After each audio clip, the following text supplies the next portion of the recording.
Hey, I appreciate the invite, Brittany, and thanks to all of you for attending.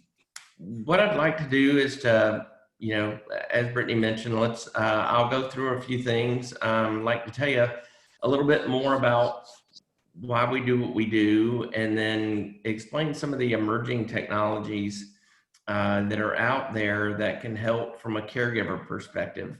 And with that, I will go ahead and get started.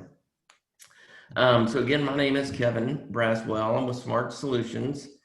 We were founded in 2005, and we started out as a home automation service provider. And at the time in 2005, home automation was really a high-end residential type of system. It was you only saw home automation and luxury accommodations, and the price point was just really not attainable. So we started out in 2005, and it's like with any technology that over time prices decrease, and you see different different participants that come into the market, which ultimately drives the price down and gets it to a level where it's more attainable for a greater number of people. So again, in 2005, we started. In 2009, I had the second cerebral hemorrhage of my lifetime. So I actually had one as a child, and was around fourth grade. And I grew up in Mobile, so Alabama, born and raised. And I remember it happened over a summer, and I had to go through physical therapy, occupational therapy over that summer. I was very fortunate that it made a full recovery. But it seems like yesterday. I vividly remember, over that hot summer in Mobile, of having to ask my mom, for different things. And, we were fortunate that she was home and able to take care of me full time. But there was a big dependency that I had on her because I lost my lack of mobility and was not able to easily get around. And I'm going to date myself here a little bit, but that was back in the days of where you didn't even have remote controls on the TV. So that was back when you had to manually turn the channel on your television set. So even for basic things like that we now kind of take for granted, I remember not having that ability back then. And, I always contrast that with 2009, which is when that happened again. Was again extremely fortunate to make a full recovery. I don't have any lasting effects of that second stroke, but went through the same process. It was a few months recovery. Being in the home automation line of work, I had some of these technologies in my house.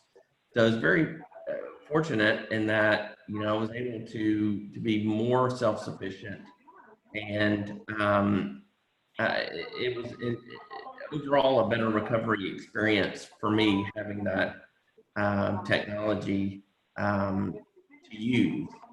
And over that, several months of, a few months of recovery, it was at that point or I say we, but it's really me, had one of those moments where you think of, can we repurpose this technology and serve persons that may not be as fortunate as I was in my recovery? And can we become truly a mission-based company to serve persons with disabilities, and the aging population? So it was back in 2009 when we did a pivot to really focus on using our technologies to serve that population.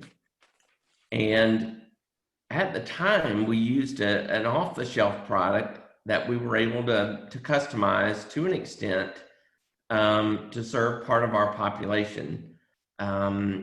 This is allowing someone to control their home environment, using a tablet interface. We weren't able to serve all of our customers because of the limitations that we had using a third-party system. We weren't able to customize it enough to meet their needs. An example of that would be someone that's nonverbal and uses a communications device. We did not have a Windows-based solution that can serve that population. But we were able to kind of prove that there is a need here, and our population is extremely underserved, and felt like that we needed to continue in that track. In 2018, we were given an incredible opportunity by the federal VA. So we partnered with Auburn University, and the problem that the VA was experiencing is what we saw as well, is that service members or in general persons with disabilities oftentimes can't use the apps. We'll keep it simple. The apps that consumer electronics provided, and I'm going to pick on Nest Thermostat as an example. So someone with a physical disability that has lost fine motor skills, they're not able to do things such as swipe gestures and scrolling. But a lot of times the apps that, if you went into Best Buy and bought an off-the-shelf product, they're going to have those type of design elements incorporated in the app. And so the VA recognized that, they were in essence prescribing these technologies for their veterans. However, they would take it home and it would ultimately end up on a shelf somewhere.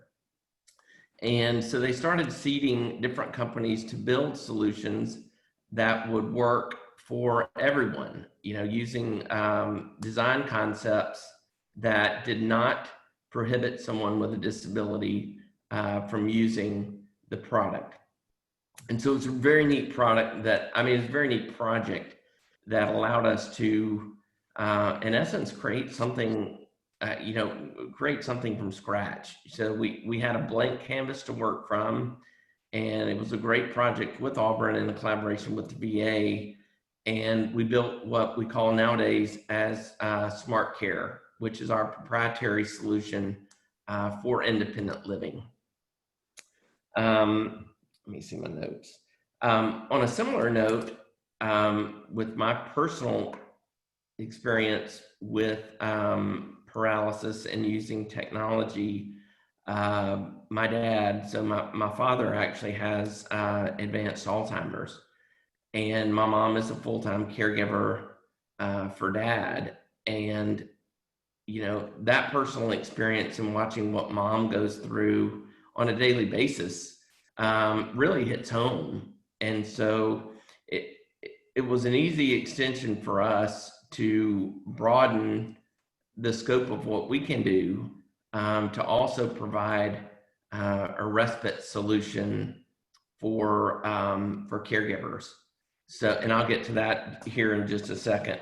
But all that being said is that, for me, it's, a lot of times people ask, well, Kevin, why do you do what you do?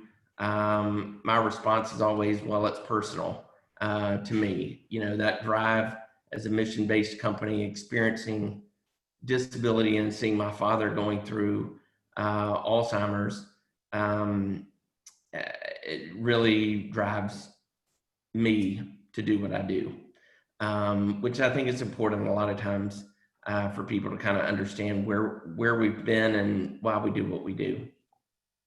So thanks for allowing me to share that with you, and that'll kind of tee up where we're going from here.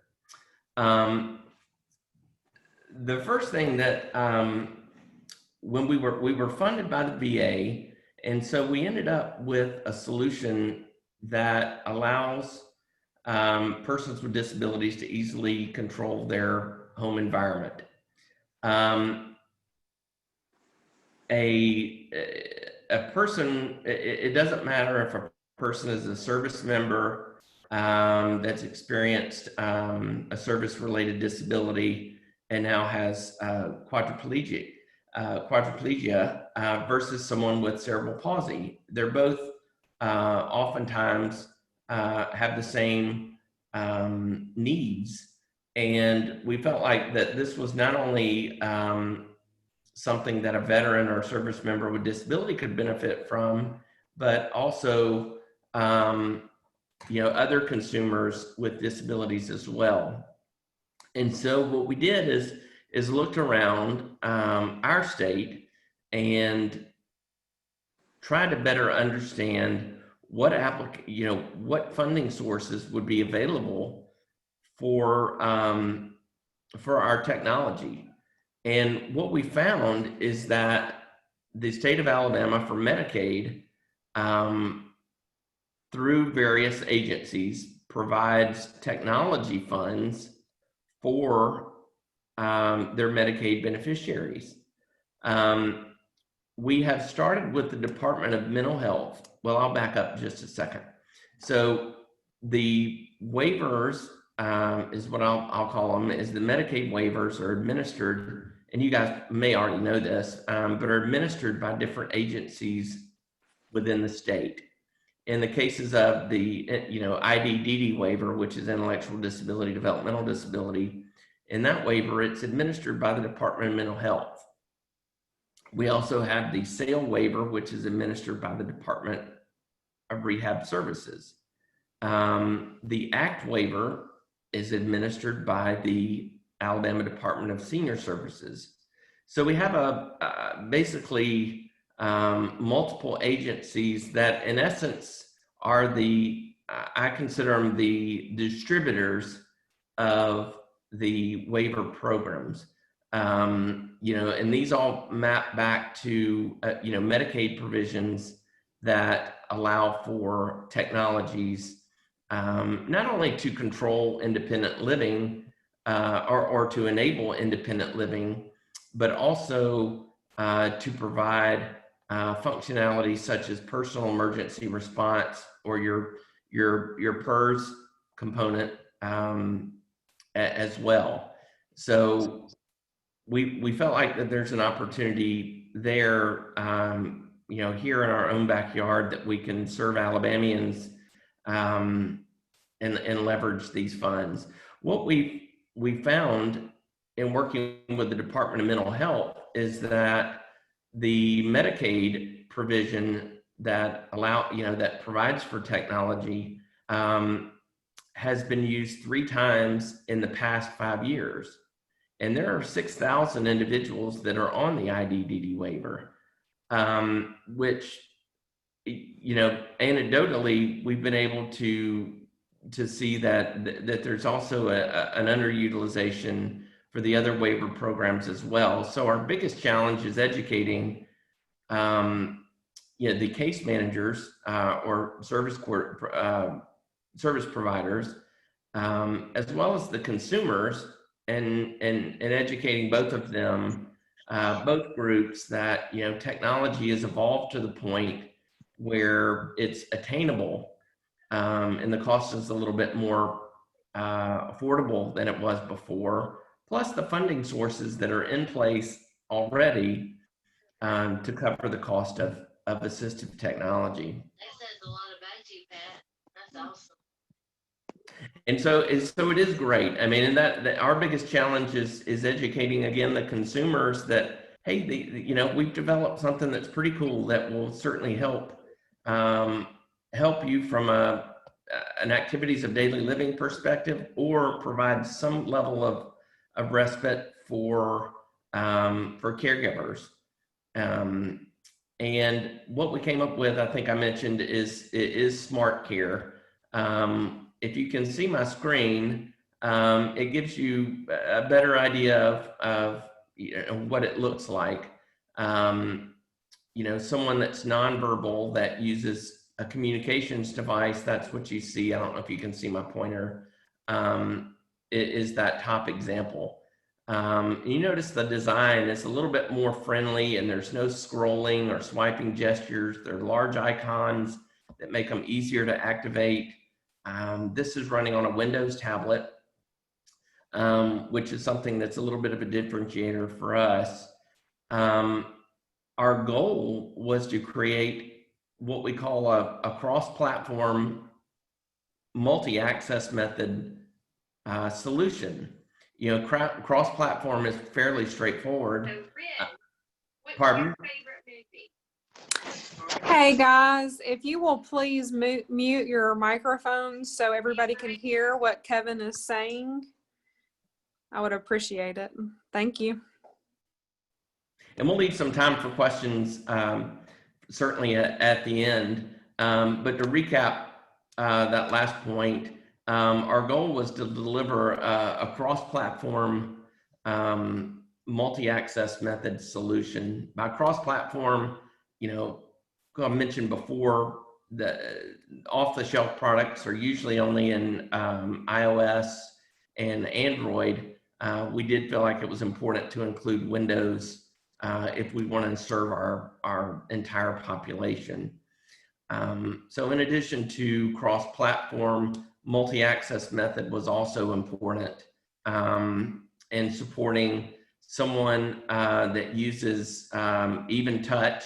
You know, if they have some level of gross motor skills, that with larger icons, maybe touch is still an option for them. We've just designed the app a little bit better for them with larger icons, or even to alternative access methods such as what we call switch scanning, and even using eye tracking technology to operate our system.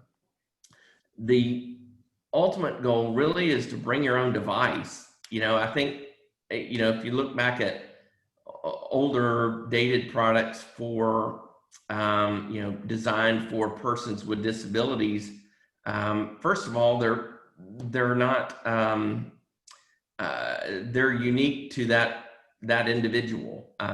They are proprietary tablets or proprietary solutions that look different than what everyone else has. And that's what we wanted to get away from is, you know, it's the consumer's choice of, you know, what device they want to use. Bring your own device. You know, we don't want to, there shouldn't be a stigma attached to having a proprietary tablet or a proprietary device. It should be something that everyone should use. You know, those products as well are only designed to work for the person with a disability. So we felt like that inclusion was a top priority. In other words, if someone had Rett syndrome and we're using a Tobii Dynavox device like like we have in this presentation, it shouldn't be limited to the person with a disability. It should be siblings that are able to participate.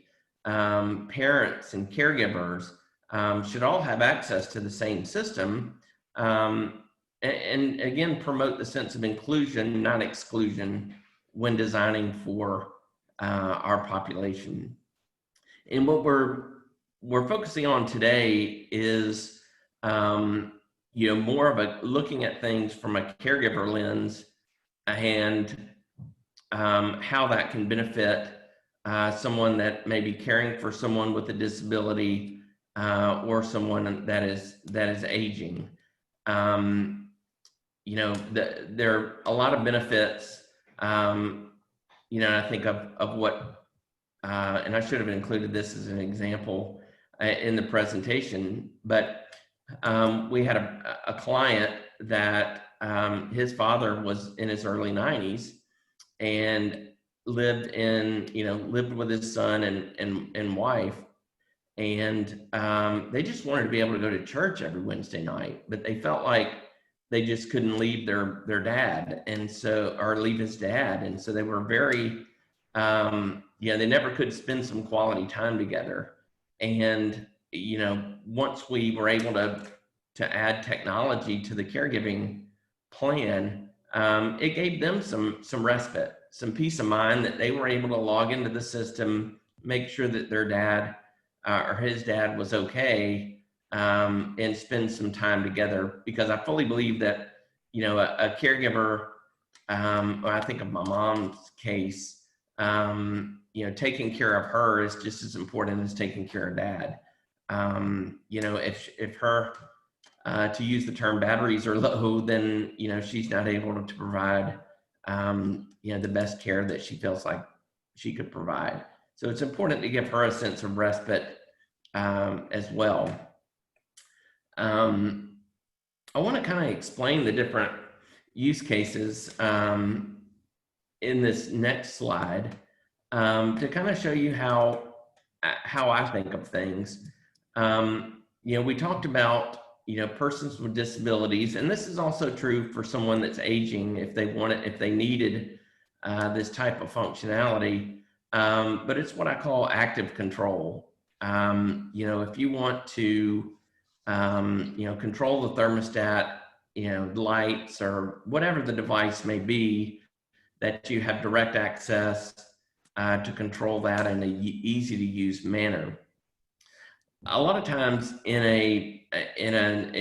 the aging population, and I know my mom certainly fits into that category, although she would probably smack me if she heard me talking like this, but she's the least tech savvy person that I know. So in their case, passive monitoring is more appropriate for them. Mom and dad both are able to get around, and their mobility is not affected at this point. However, where it would help mom the most is in passive monitoring. And, can we do things in the background, in an unintrusive manner, to provide that level of peace of mind for her. And I'm going to focus on the passive monitoring component, since that's more applicable to the aging population than active control, which we've already talked about. And my goal for this next slide is to really illustrate the power and the customization that someone is able to do. I always tell people that your only limitation is your imagination, and that truly is the case with what we're trying to build. In this next slide, you see examples of what a passive monitoring solution might include. We start in the bedroom with motion sensors and lighting modules. We can detect for water leaks, whether or not the oven was left open. All of these are customized, and I gave some examples down at the bottom that these are and we provide the ability within our application to let the caregiver or care team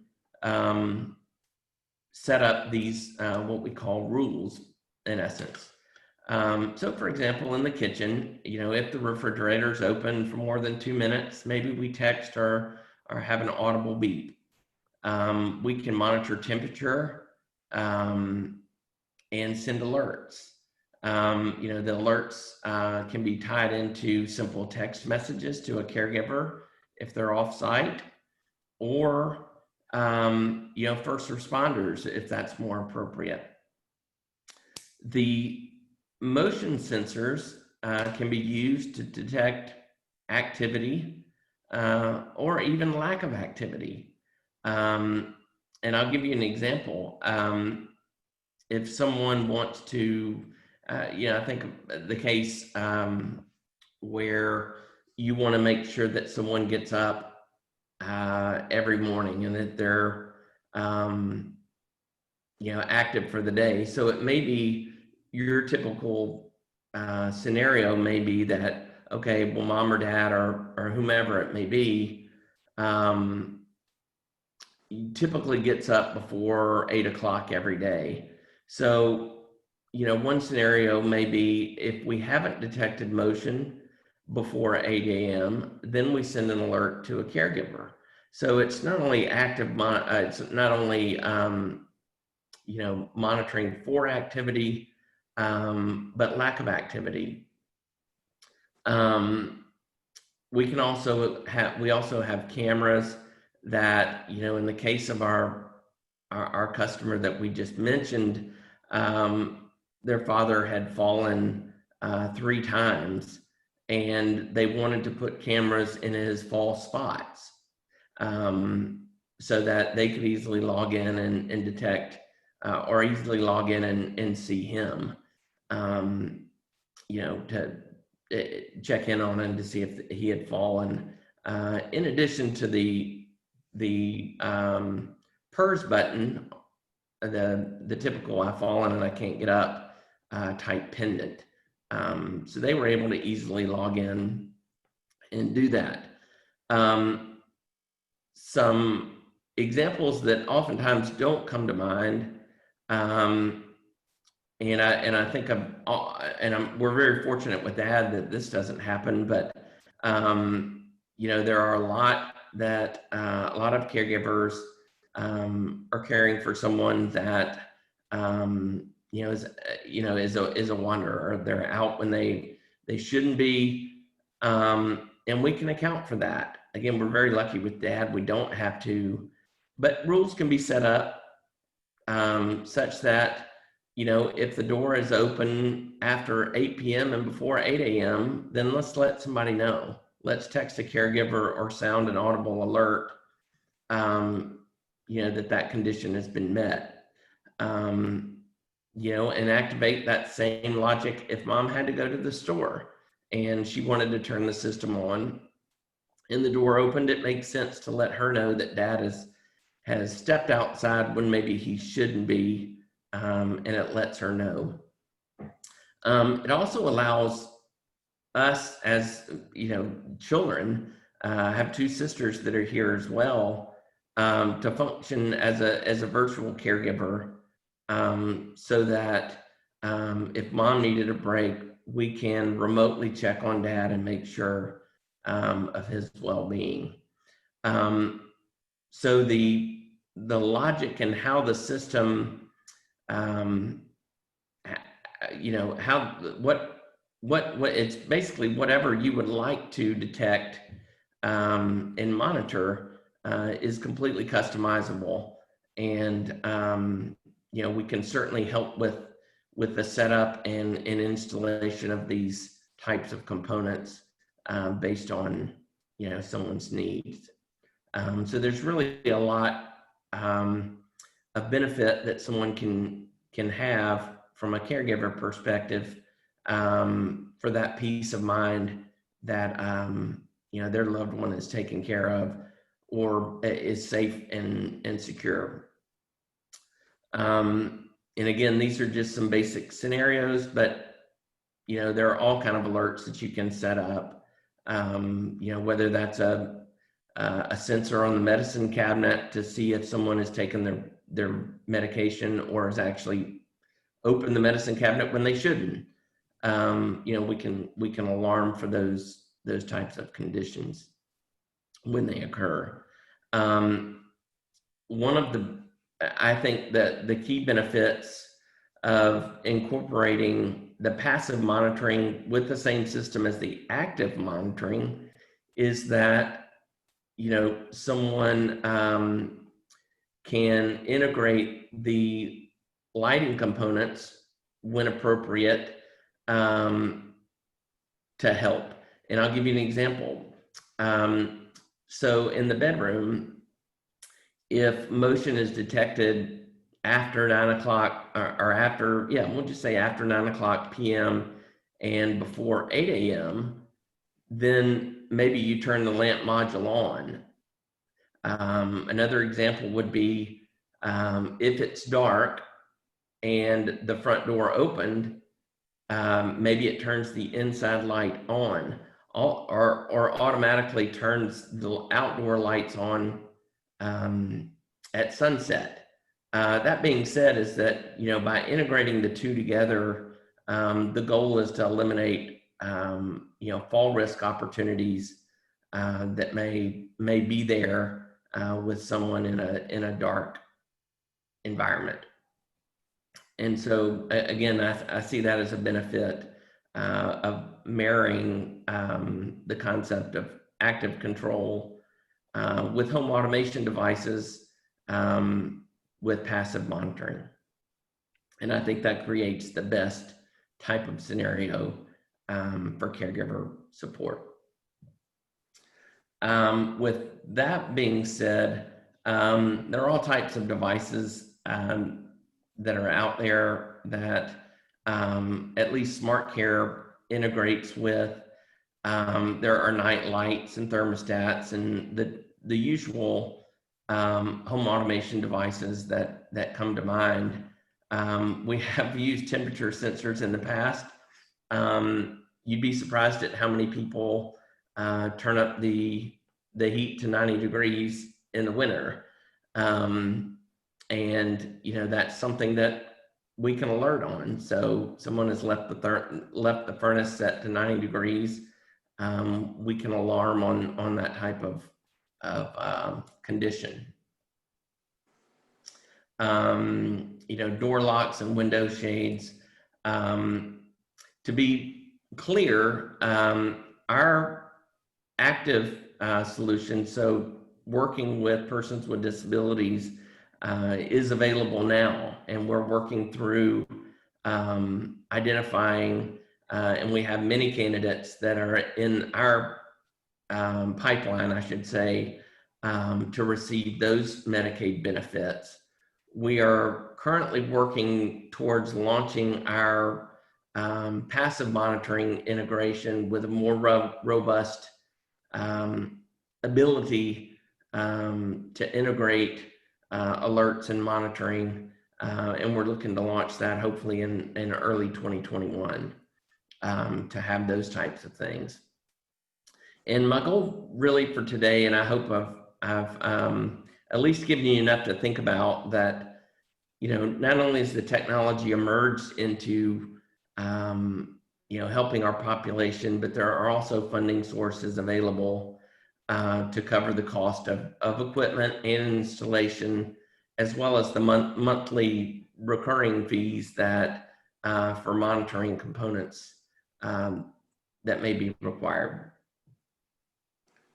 And with that being said, you know, I'm always open to feedback. It's really, you know, I'm looking to, you know, our population to help make us better. And if there are things that, you know, we're missing, we're always open to ideas, to hear your feedback.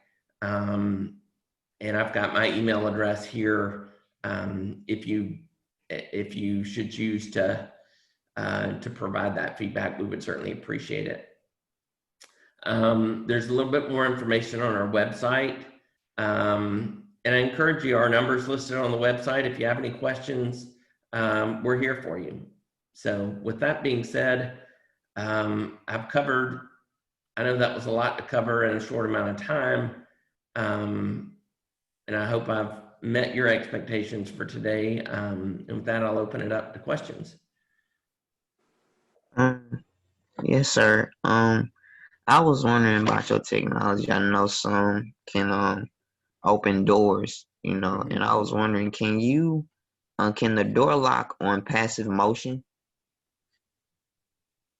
Can the door lock on passive, so that passive monitoring? I'm sorry. Okay, so that's a great point. So if motion in a room has not been detected in, just say, 5 minutes, that it automatically locks the door? Yes, sir. Yes, Yeah, like this, absolutely. That's a great example. you could even set it up on a timed event where, every 30 minutes, if the door's unlocked, it locks the door automatically for you. So there are all types of different scenarios that and conditions that you can trigger certain events. So it just depends on how you set it up, basically, to accommodate you. Okay. Exactly, and we're there as part of the process. It's not something that,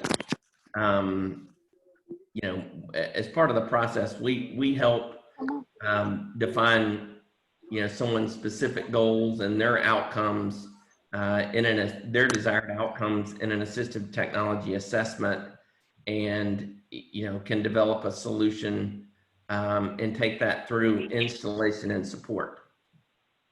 So, we'll help you think through some of the scenarios that may work best for you and set those up initially, but the app gives you the ability to customize that moving forward and add or delete if you see fit. Is this an application or a program that you would load like on an iPad? It's actually both. So there's a software component and the hardware itself. Okay. So yes, the software would be available on iOS, Android, and Windows. Okay. And your smart solution program, that includes getting financing for devices that they might need in the home. If they're under the a Medicaid waiver, an independent living waiver, then the cost of the device is covered. Okay. Now, the Medicaid waiver, is that something separate that you have to apply for? Yes, that would be working with the case manager of the appropriate agency, whether that's Department of Senior Services, Alabama Department of Rehab Services, or the Department of Mental Health.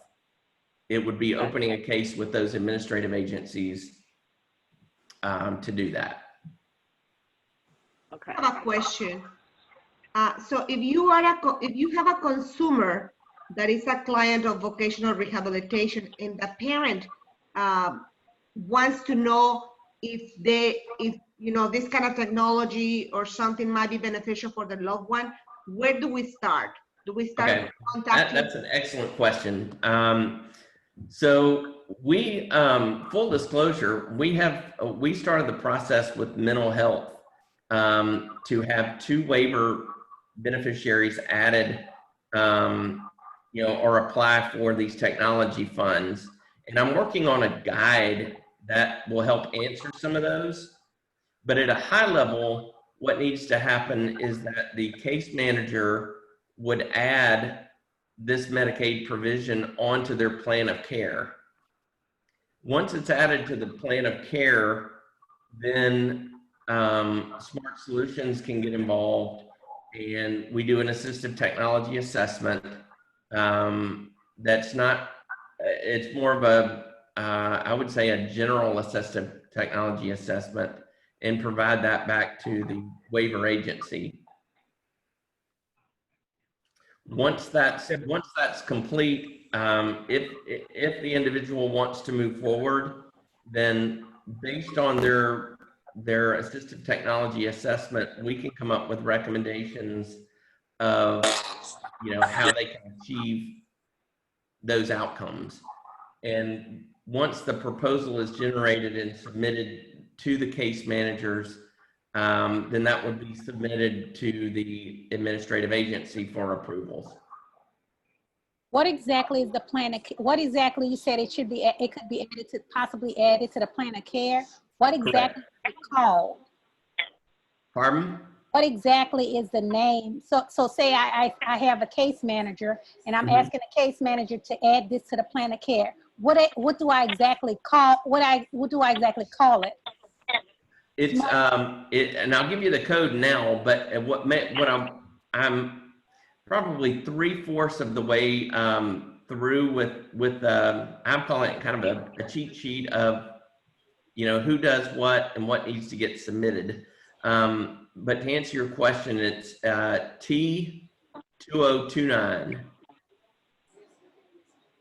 Okay, and also, so is this sort of like in individualized, like in school, they have the IEP individualized education plan? So is this just tailored specifically to the individual? It is. It is. The case manager is probably most in tune with the different rules associated with the specific waiver. It's not consistent between the waiver agencies.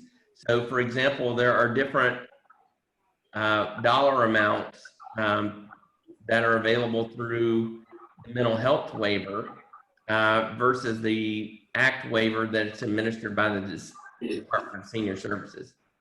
Okay, because you mentioned your dad was not a wanderer. My daughter, in a situation what I said, she's 24, nonverbal, and has autism. She is a wanderer, so she does have the little Project Lifesaver bracelet on, but that's not if that's not near enough. So, and also I remember Extreme Makeover Project that came on years ago, and I seen the bed shake because they had the child with autism, and the bed would shake the parent to wake them up. There's a nap or something, I don't know. But as far as certain, would you pick and choose certain technology that would work for well, she's not a child, she's a young adult, because she does try to get out often. And it's me, myself. Yeah, see, I would think in your case specifically that you and your daughter would both benefit from, she would benefit from the active control aspect of things. And, from a caregiver perspective, the passive monitoring would also help provide you a peace of mind. Yes. So I would think that you would benefit from both. Yes, because she definitely tries to get out all the time, and she does not sleep. She's up all hours of the night, and I don't have a break. So yeah. I agree. Yeah. And that's I have one other. I mean, quite honestly, if you have follow-up questions, please call me. Okay. I don't mind, and I'll help as best as I can with to work with the case managers. We've done that for a number of individuals so far. That's just what we do. Now, correct me if I'm wrong. I'm sorry, I had to jump in here for a second. Let me ask you a question. I heard you say, I guess one program would would give you a different waiver than the other. Was I mistaken when you said? And from what I understand, I could barely hear your question, but I think it was different waivers offer different amounts. Was that your question? Or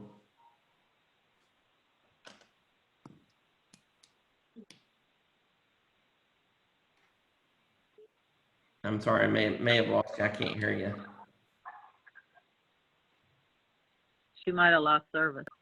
Okay. We're having a lot of rain down here in the south.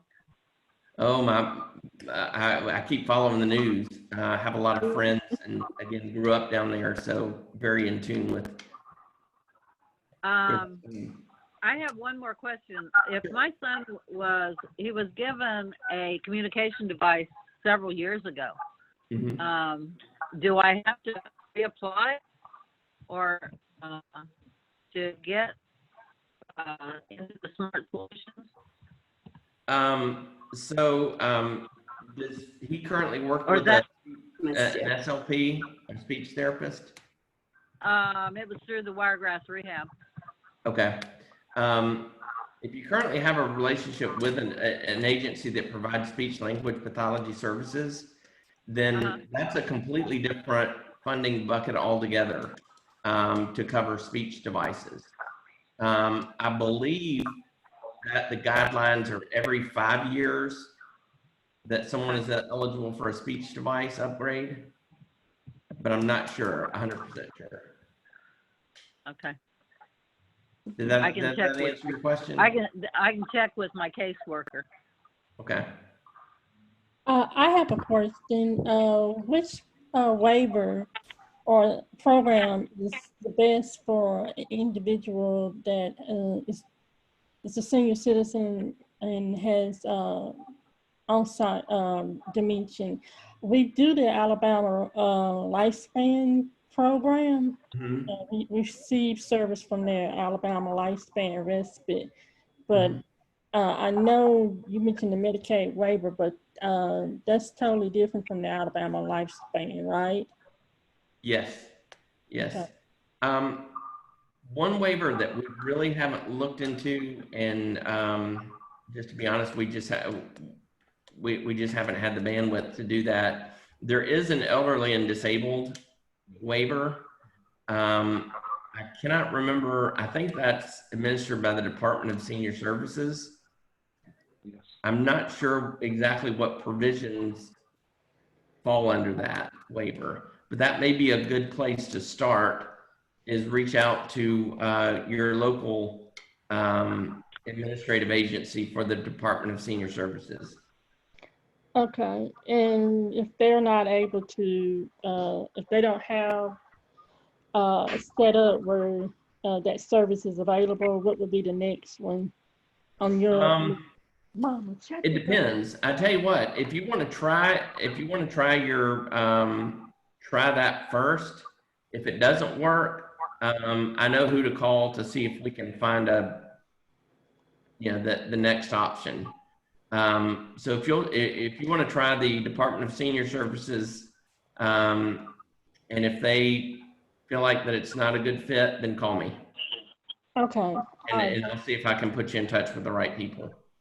Okay, because the service I need, even though she has dementia, it's just mainly opening the door, letting people in, so she doesn't know, and things like that. She doesn't wander off yet, but it's just making sure the door is locked, but she's not letting people in that doesn't supposed to be coming in, especially with the pandemic going on. Yes, absolutely.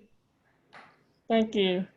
But if you don't have any luck with senior services, either email me or call me, and we'll figure it out together. Okay, thank you. Sure. How should we have, say, a case manager get in contact with you? What would be the best way? For a case manager to contact me, either email, the email that's on here, kevin@mysmartsolutions.com. That's probably the best way. And we do have a number. I should have put our 1-800 number on this presentation, but it's on our site. If you went to mysmartsolutions.com, either this email or the 1-800 number on the site. Okay, thank you. Sure. I hope this has been beneficial. It's exciting to see how far technology's come, and how we can repurpose it for different uses. And if you have any ongoing questions, feel free to email or call us on the 1-800 number. Be glad. Hey, Kevin, we have a question in the chat box. She's asking, how much are all components if you don't have any insurance, and do you guys provide a payment plan? At this point, we don't have a payment plan, but it's something that I would be glad to do a needs assessment. That way I can provide you a more formal idea of what something like that would cost. It's really dependent on the individual. In the case of the waivers, what we're seeing is people want to use their waivers to the fullest extent, and so while their waiver may cover $5,000 per year, in a private pay situation, it may be quite a bit less than that. But I'll be glad to to do the technology assessment, and we'll figure it out together.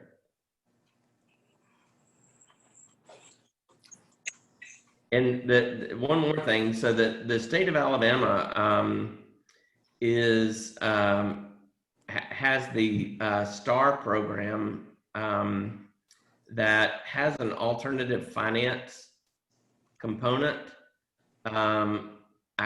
I don't know enough about it to recommend it or not recommend it, but that is a resource that if you did a Google search on STAR program Alabama, it'll take you to that. And if I remember right, you have to scroll down to the bottom. But there's a group that provides financing options for technology. And that's really their mission, that organization that does, is to fill any gaps if someone's insurance or waivers does not cover the technology, to provide them a reasonable way to get that. We've never had one of our systems funded through the alternative finance program. I mean, just to be honest, I would rather try to get someone on a waiver or utilize their Medicaid benefits, before getting into a private pay situation, and absolutely exhaust all those means, before getting to that point. Kevin, the alternative finance program may not be the cheapest loan rate.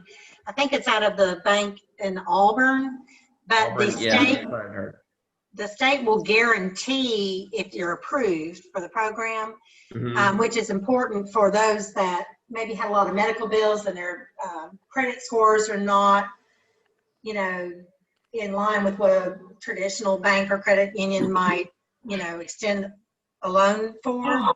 So if you've had a lot of challenges financially and you don't feel like you can get financing through your local credit union or bank, you can look to them. They are not always the cheapest, but if you qualify, they will work with those that have a little bit of trouble getting credit.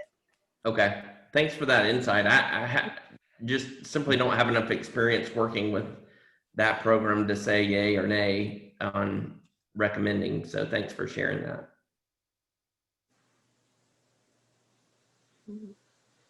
I had a question. Sure. When getting the components set in, do we install them ourselves, or does individual come into the home and install it? The individual would come into the home to install it. So that's something that we do. It's really an end-to-end relationship. So not only, we start with the needs assessment or the AT evaluation, and all the way through, installation, customization, and most importantly, support afterwards. Because it really is. I mean, needs change over time, and we're here for you throughout the process. So. Oh, okay. So also, you said that if we do get the device you can control the device through your smartphone or your tablet? Yes, great question. Great question. So one of the things to point out is it is two things. One, it is you would have the ability to control or log in, so to speak, remotely. So if you're off-site, you don't have to be on site to do that. You can remotely log in to check, the activity log, or even control the lights if you wanted to. But one also, I should have brought this up, it's very important, is that it's not internet connected dependent. So what that really means is, a lot of off-the-shelf components like Amazon Echo, they have to be on the internet to work. Whereas this, if the internet connection goes down, there's also what we call local control of the system. So Oh, you wow, be able that's to open great. up the doors, even if the internet connection went down. Wow, that's great. Thank you. I appreciate So that. yes, and the little hub controller, you know, that you see here, the little base unit, you know, underneath that it has 4 AA batteries. So in the event it becomes unplugged, Wow, it'll still function. that's great. Thank you so much. Sure, great question. Does it have problems sometimes like what they had with baby monitors? You know, people looking into your home or, you know, talking back and all that kind We of thing haven't, from the outside? you know, that's one of the, you know, that's just one of the side effects of, you know, the Internet of Things and remote access. But we funnel everything through our, I think of it as our cloud server, and do everything that we can to mitigate, you know, any type of, you know, privacy intrusion. So we go to great lengths to prevent that. Okay. Because I agree, those are horrible stories. They are. To read about. But yeah, that's something we definitely take seriously. You know, one thing to mention too is we're not like Google or, you know, some of the other, you know, types of things. We also value privacy. So unlike Google, where, you know, they really look to monetize the analytics, and, you know, sell customer information, that's just not what we do. You know, we're not looking to that. You know, your data is your data, and your use of the system is your use of the system. Does that make sense? Yeah. So we take privacy very seriously as well as security.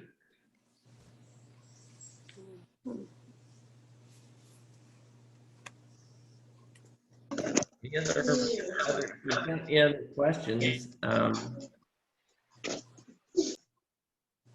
Then, you know, I really do appreciate your time today. And feel free, if you're having trouble contacting your case manager or just need to ask a question on how the process works, feel free to give me a call, and I'd be glad to try and help you navigate through things. Okay. Thank you. All right, Kevin, if you're done, I want to remind everybody that is on today. I put it in the chat box, but if you didn't see that, please send me an email saying, hey, I attended, and I will get you the paperwork that you need for today's workshop. If I don't have an email from you, then you won't have the paperwork you need. So please shoot me an email. I put my email in the chat box as well. And Kevin, thank you so much for doing that presentation for us. Sure. Thanks for the opportunity. Again, if anyone has any questions or would love even feedback. So, you know, if you have any ways that you feel like that we can get better, you know, with training like this, I always welcome constructive criticism. I won't get my feelings hurt.